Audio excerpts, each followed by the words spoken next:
Welcome, Linda, to my podcast. I'm so excited you're here.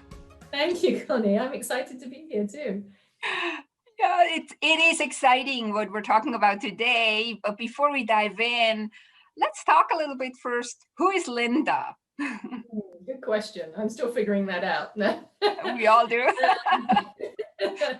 Well, I basically help people, primarily women, and primarily those who are highly sensitive or empathic, to release the invisible emotional energy and pain that they're carrying around that causes them great unhappiness and anxiety and feeling of being stuck. It's invisible, of course, they don't know it's there. And so they're looking outside themselves to figure out what's wrong with them, because it's always, well, I should be happy. I have all of this going on. Why aren't I happy? So it's this emotional energy, this emotional pain. I help them connect with that and release it so they can be themselves, basically. Been doing that for a long time, 25 years, 26 years. Yeah, is that when so I know from you that you are yourself a highly sensitive person and empath. So when did you figure that out about yourself? Was that back then or even further back? No, it's fairly recent, actually. I want to say maybe about 10 years ago. I just always knew that I was different. I didn't experience things the same way other people did. You know, when other people would think something was particularly fun, it was never fun to me. Or, you know, I really struggled in social situations. And I thought that was just because I was an introvert. I've always known that about myself. But the level of feeling that I had and the things I noticed or observed that other people didn't, and they kind of looked at me strangely, but it, you know, things that were so obvious to me, subtleties and things other people didn't notice. So I'd always known I was different, but it wasn't until about 10 years ago that I actually discovered there is this term called highly sensitive, and it applies to what, 20% of the population. And as soon as I read the book, actually, The Highly Sensitive Person, and it was like, oh my gosh, this makes sense of me and all of my experiences all my life. So it helped me see there wasn't something wrong with me, as I'd always thought, but you know, it's just this trait, really, the trait of high sensitivity. I also realized that I'm also an empath, because not only do I pick up on the energy, I have the ability or the tendency to absorb other people's emotional energy and pain too, which is, I think, one of the reasons why I can really help people, because I can pick up on it so easily. I just had to learn not to take it on myself. So yeah, it's fairly recently that I discovered exactly what it was and what it meant. Yeah, you call that recent. So mine was even more recent, that I always knew, like even my mother always said, you're so sensitive. Why are you so sensitive? Yeah. But I mean, it was just not, I didn't even clue off that it could be something that exists in other people. I just thought, yeah, it was me.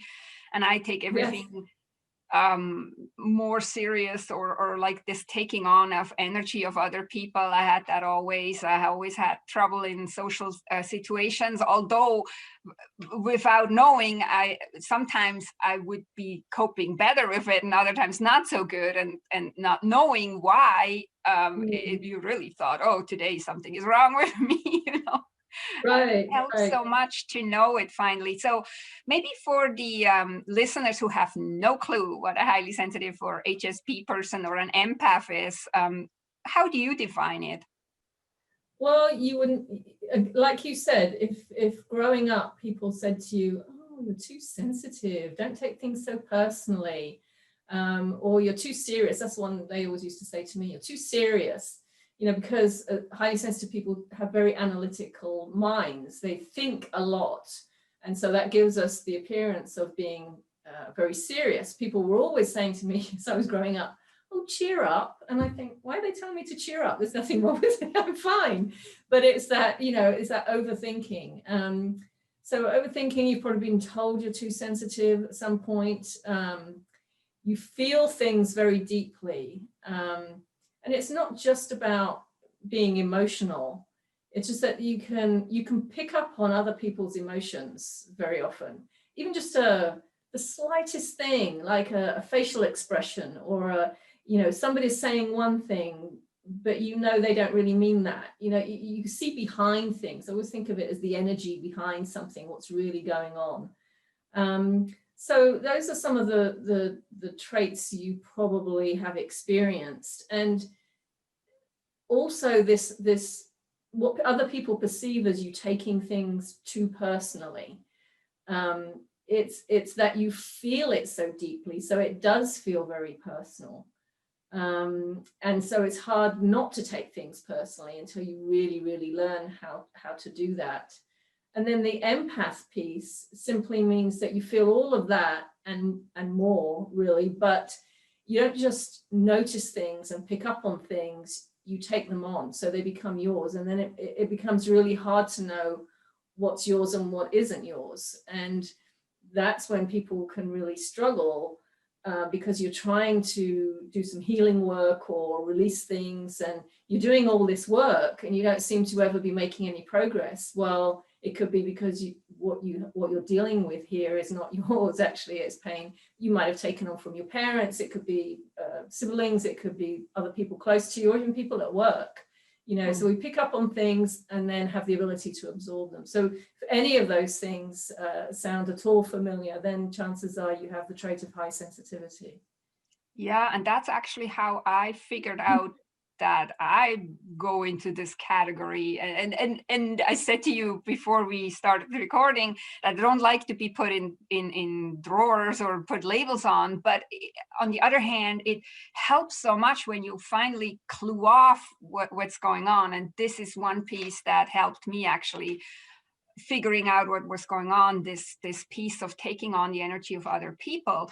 And I used to say for a long time, always, like, if something important is going on, I can't make decisions in the situation, or I can't be in the presence of people. I have to go away. I always said just, the way I grew up, we sleep over it or something. This was just to get out of the situation, to actually feel me and to figure out what do I want, because when I was there, it was for me unclear whether I really want this or not, or whether it was from the other person.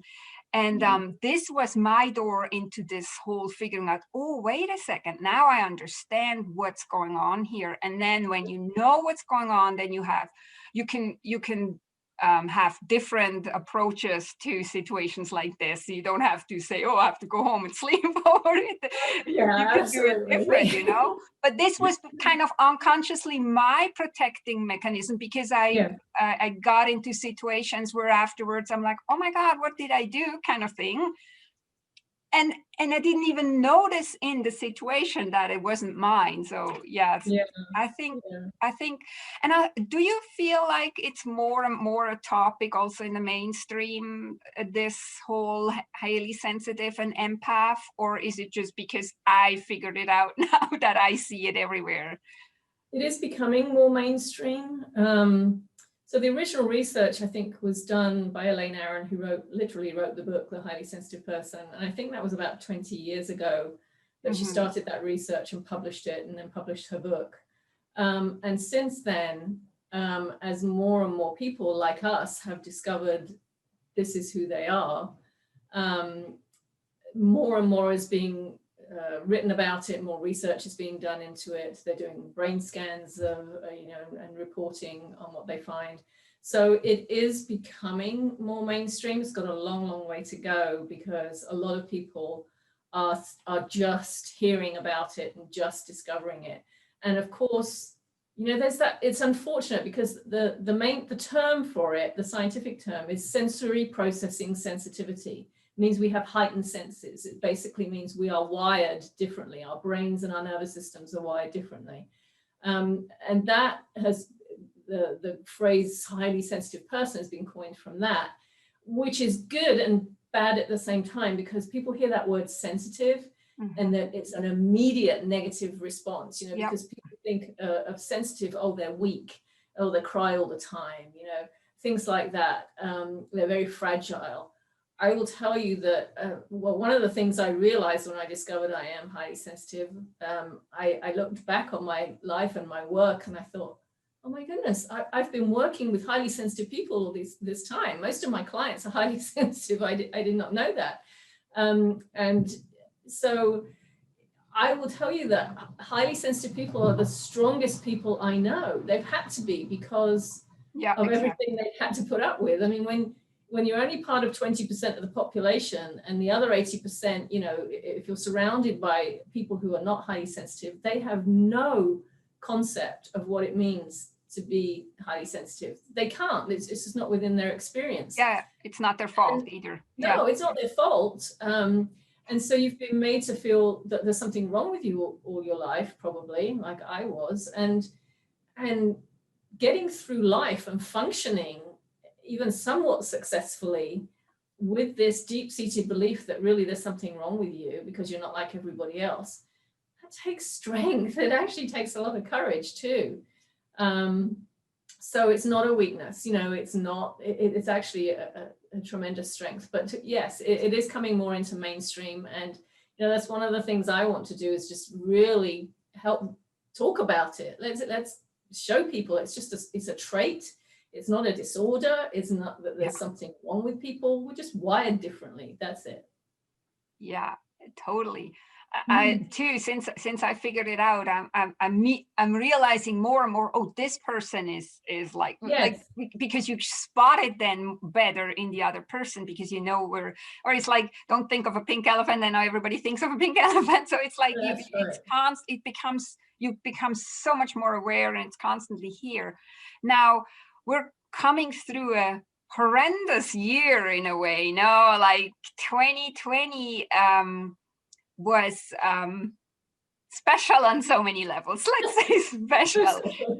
I actually feel that because I clued off that I'm highly sensitive and an empath, and some other like astrology and stuff that I found, I actually feel like I probably went through the year better than expected. I don't know about you, but that's how I feel. So, but it has probably on a lot of, especially highly sensitive people and on empaths, it had even a bigger burden or stress on the emotional body and the spiritual body. What would you say to that? Well, yes, it certainly can, and it has impacted many people in a very tough way. I feel I've actually had a very good year, and I feel that because I've dedicated myself to self-awareness, to learning as much as I can about myself, and truly I learn something new about myself every day, I really feel that has enabled me to just feel very centered and grounded while everything else, you know, is going on around me. It's actually been a very good year. It's not been a challenge for me as much as you might think. You know, yes, there have been some challenges. I can't play tennis at the moment. That's not exactly a major, you know, a major issue, but that's sort of the extent of my challenges, really.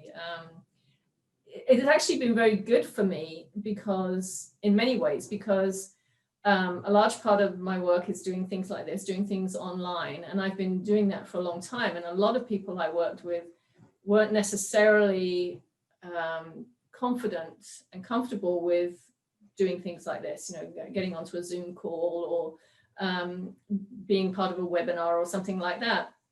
Well, now they have to, you know, and for me, being the introvert, it's wonderful because I love to teach. I love to get out there and talk to people and be with people, like-minded people. You know, even as an introvert, I like to do that if I'm talking about these kinds of things. But what I always hated about doing workshops and events and things like that was all the travel, the organizing of it, the dealing with hotels and things like that. Well, this has meant I don't have to do any of that. I can do it all like this, which is, it's heaven for me. I love doing these things. And I mean, I don't have to travel anywhere. So Yeah, and then the energies everywhere. And if you can just sit at home, you have more control over the energies that are going around in your environment, no? Yeah. Which kind of leads perfectly into the other thing I want to talk with you about, because you approached me earlier this year. I didn't know you before. I forgot. I wanted to check when that was, but it wasn't that long ago, sometime in summer or something, that you approached me. And so why did you do this? I mean, you found me somehow, and you approached me, and now we have something exciting to share. I think I saw your name. I think it was in a podcast group, something to do with podcasts. And I love to collaborate. I love to connect with people, like I said, like-minded people. And so I don't know, I was just drawn to you, and I looked you up, as we all do online, right? And of course, your business is called From Chaos to Peace. And I thought, okay, she's my kind of person. I need to talk to her, so I know when I read about what you do, I thought we just need to have a conversation. So I wanted to get to know you. And so I reached out to you, and you very kindly agreed to talk to me. And then as we talked, we just realized how much we have in common. We're both highly sensitive, both empaths, we're both on the same page in terms of what we do and how we understand energy. And it just was a very natural flow, like from there to, I think we both realized we need to do something together, because what we do complements each other. And it just kind of naturally evolved from there, really. Yeah, it did totally naturally evolve. It's amazing. Like, for that, we only know each other for a short period of time. It was like it flew, just like you just said, just naturally. And now we created something exciting together that helps other highly sensitive people and empaths regain a sense of clarity, confidence, and control. Did you want to maybe reveal the exciting news? Yes, so we're doing, we've actually created a program. We've designed and created a 5-week program that it's just going to be so amazing. It is specifically for people who are highly sensitive and empathic. Because if you've ever taken any other program, been to any other webinar or anything like that, it's not designed for highly sensitive people, right? There are many times I participate in these things and I just think, oh, get on with it, And what you said was so great. We haven't known each other very long, but in that short time, we've created this program. We're going to do webinars. We're doing all these things. It's because highly sensitive people don't do superficial very well. All the what is it, small talk, or all that superficial stuff. We go deep very quickly. And so when you're both aligned in that's why we've done this in a short period of time. So we created this 5-week program, and there is no fluff in it. You will go deep quickly, and you will get results from it. And so we are going to be doing a series of webinars to talk about this program, what we've put into it, what you will get out of it. And so we're doing this series of webinars starting very soon, Monday. Yeah, actually, today, because if you listen to this podcast when it freshly comes out and gets published on the 21st of December, then today is going to be the first one. Gosh, you might not catch that one, but yes, that'll be the first one. Then we're doing one on the 23rd, and then one on the 29th.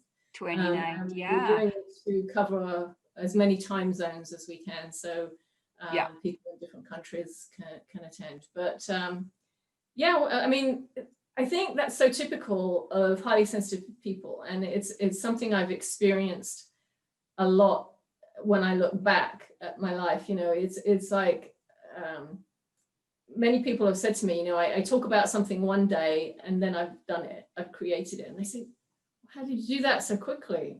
Well, why wouldn't you? Once you know what you're going to do, you just do it. And that's very typical of highly sensitive people, and we don't think of it as a big deal. But I guess other people do, but it's because we get to it very quickly. You know, like I said, we go deeply very quickly. And if you're on the same page, you know exactly what it is you want to do and need to include. So yeah. Same with conversations, just like you mentioned. I love that you actually mentioned that. I always joke and say I can't do small talk because I don't know how that works. And I have been called intense, or like, because I want to talk about something that has some meaning and some substance to it, not just some fluff. Right. And so I'm mentioning that too, because like people may be a little bit tired of Zoom calls or webinars because they have been on so many, but we want to say that our webinar is not going to be full of fluff like most webinars. Our webinar is going to be going, and we're diving right away into a little bit more of substance. So it's hands-on too. I mean, even in the webinar, free webinar, we'll be putting you to work. So, yeah, exactly. We want you to experience something right away. So yes. Yeah, exactly. It's not just us talking all the time. Yeah, no, so that's also why I wanted to have you on the podcast, because that's just perfect, so that we can talk about this and we can invite people. So everybody is now invited. If you hear this in time to show up for our webinar, we will have the link in the show notes of this podcast. And yeah, did you want to give us a last word of wisdom before we wrap up, Linda? Well, I would say, if you even suspect, maybe you're not sure that you're highly sensitive, but you might suspect you might be, you just know that you're different, or maybe you know someone who is, and you know, and they might have some challenges with it. The one thing I would say that I have learned, and this is coming from someone who at one point in my life, I was on a mission to fix myself because I really felt there was a lot wrong with me and that I wasn't good enough. And so what I want you to know is that not only are you good enough, you have, your sensitivity gives you gifts and abilities that if you haven't tapped into those yet, you've got something wonderful in store for you, because it's actually amazing. I always thought this was something that wasn't a good thing. And like I said, I wanted to fix myself, but I've really learned to embrace it now and appreciate all that it means. Yes, there are some challenges. And when I experience those challenges, I learn so much, and it helps me move through them. And then I come out on the other side so much stronger. Yeah. So embrace it. If you even suspect that you are highly sensitive, come and join us, because you'll learn something helpful. I feel actually it is a superpower.